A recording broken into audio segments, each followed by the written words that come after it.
Hello friends, welcome to my channel. இன்றைக்கி இந்த வீடியோவில் வந்து நம்ம எதை பற்றி பார்க்க போகிறோம் அப்படின்னா வந்து கலைஞர் மகளிர் உரிமை தொகை திட்டத்திற்கான ஒரு முக்கியமான அப்டேட் பற்றி தான் பார்க்க போகிறோம். எல்லாருக்குமே தெரியும், இந்த அரசாங்கம் வந்து கலைஞர் மகளிர் உரிமை தொகை திட்டத்திற்காக தேர்தலில் கொடுத்த வாக்குப்படி மாதம் 1000 ரூபாய் பணம் செலுத்தி வர்றாங்க. அதுக்கு வந்து நிறைய ரூல்ஸ் அண்ட் ரெகுலேஷன்ஸ் வச்சுருந்தாங்க, எலிஜிபிலிட்டி வச்சுருந்தாங்க. ஸோ இந்த எலிஜிபிலிட்டி, இந்த க்ரைட்டீரியா இருக்கிறவங்க வந்து கண்டிப்பாக வந்து கலைஞர் மகளிர் உரிமை தொகை திட்டத்தில் வந்து பயன்பெறலாம் அப்படின்னு சொல்லியிருந்தாங்க. அது வந்து ஒரு முக்கியமான அப்டேட் பற்றி தான் பார்க்க போகிறோம். அது என்ன அப்டேட் அப்படிங்கிறத பார்க்கலாம். அதுக்கு முன்னாடி இது வரைக்கும் நம்ம சேனலை சப்ஸ்கிரைப் பண்ணாதவங்க சப்ஸ்கிரைப் பண்ணிக்கோங்க. அப்போனா தான் நம்ம போடுற யூஸ்ஃபுல்லான அப்டேட்ஸ் உடனே உங்களுக்கு வரும். அதாவது வந்து கலைஞர் மகளிர் உரிமை தொகை திட்டம் சுமார் 1,65,00,000 பெண்களுக்கு வந்து இப்போ கொடுத்துட்ருக்காங்க. அதில் வந்து நிறைய பேர் வந்து இன்னும் அப்ளை பண்ணலை. அவங்களுக்கு வந்து பல கட்ட முகங்களில் வந்து 2ஆம் கட்டமாக வந்து நடைபெறுது. நீங்கள் வந்து அப்ளை பண்ணாதவங்க அப்ளை பண்ணலாம், அவங்களுக்கும் ஒரு வாய்ப்பு இருக்குது அப்படின்னு சொல்லி பல டிஸ்ட்ரிக்டில் வந்து அப்ளை பண்ணுறதுக்கான ப்ரொசீஜரும் போய்கிட்டு இருக்கு. ஸோ இப்போ வந்து என்ன சொல்லியிருக்காங்க அப்படின்னா வந்து, என்ன சொல்லியிருக்காங்கங்கிறத விட ஒரு நார்மல் காமன் அப்டேட்டு தான் இது. நீங்கள் வந்து ஃபஸ்ட்டு எலிஜிபிலிட்டி என்னன்னு தெரிஞ்சுக்கோங்க. என்ன அப்படின்னா வந்து குடும்ப அட்டையில் வந்து அவங்களுடைய பெயர் இடம்பெற்றிருக்கணும். தகுதி வாய்ந்த குடும்பத்தில் உள்ள குடும்ப தலைவிக்கு கலைஞர் மகளிர் உரிமை திட்டத்தில் வந்து பயன்பெற விண்ணப்பிக்கலாம்.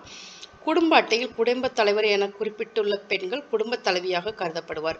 இப்போ வந்து உங்கள் ஹஸ்பண்ட் வந்து குடும்ப தலைவர் அப்படின்னு போட்டிருந்தாங்கன்னா நீங்கள் வந்து குடும்ப தலைவி அப்படின்னு சொல்லியிருந்தாங்க. அப்புறம் வந்து குடும்ப அட்டையில் ஆண் குடும்ப தலைவராக குறிப்பிட்டு இருந்தாலும் குடும்ப தலைவரின் மனைவி குடும்ப தலைவி, அதனால வந்து குடும்ப தலைவி பேர் வந்து இருக்கணும் அப்படிங்கிற கம்பல்ஷன்லாம் எதுவுமே அவங்க கொடுக்கல. அதுக்கப்புறம் வந்து ஆண் குடும்ப தலைவரின் மனைவியின் பெயர் ஏதேனும் காரணத்தின் இல்லாத பட்சத்தில் குடும்பத்தில் உள்ள இதர பெண்கள் வந்து கண்டிப்பாக அப்ளை பண்ணலாம் அப்படின்னு சொல்லியிருக்காங்க. ஒரு குடும்பத்தில் ஒன்றுக்கு மேற்பட்டது 25 வயது நிரம்பியவர் இருந்தாலும் ஒரு நபர் மட்டும்தான் வந்து அப்ளை செய்யலாம்னு சொல்லியிருந்தாங்க.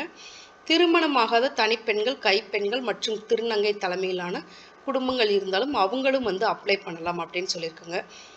இதெல்லாம் வந்து அப்ளை பண்ணுறதுக்காக சொல்லியிருந்த ரீசன். அதுக்கப்புறம் வந்து பொருளாதார ரீதியாக என்ன தகுதிகள் கொடுத்துருந்தாங்க அப்படின்னா வந்து ஆண்டுக்கு 2,00,000 லட்சத்திற்கு கீழாக வருமானம் ஈட்டப்படும் குடும்பங்கள். ஸோ ஃபஸ்ட்டு எலிஜிபிலிட்டி என்னென்னா உங்களுடைய இன்கம் வந்து 2,50,000 லட்சத்துக்கு கம்மியாக இருக்கணும். அதுக்கப்புறம் வந்து உங்களுடைய கரண்ட் யூனிட் வந்து 3,600க்கு குறைவாக யூஸ் பண்ணணும் அப்படின்னு இருக்காங்க.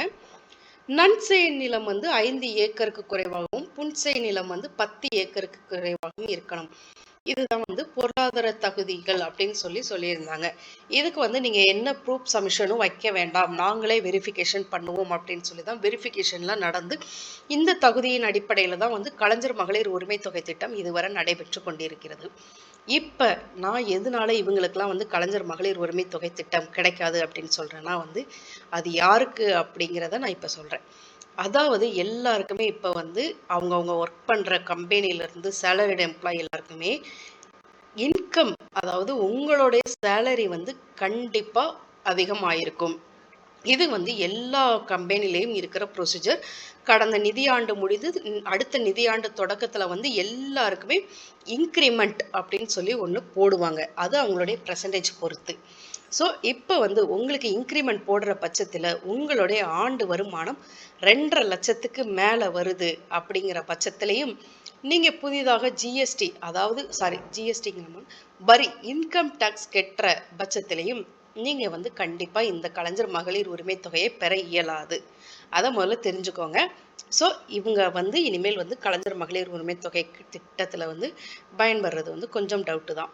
ஆனால் வந்து கடந்து வரும் தேர்தல் எலெக்ஷனில் வந்து என்ன சொல்லியிருக்காங்க அப்படின்னா வந்து இந்த தடவை வந்து கண்டிப்பாக அனைத்து மகளிருக்கும் கலைஞர் உரிமை தொகை திட்டம் கிடைப்பதற்கான வாய்ப்புகள் இருக்கும் அப்படின்னு சொல்லியிருக்காங்க. என்ன அப்படிங்கிறத நம்ம பொறுத்திருந்து தான் பார்க்கணும்.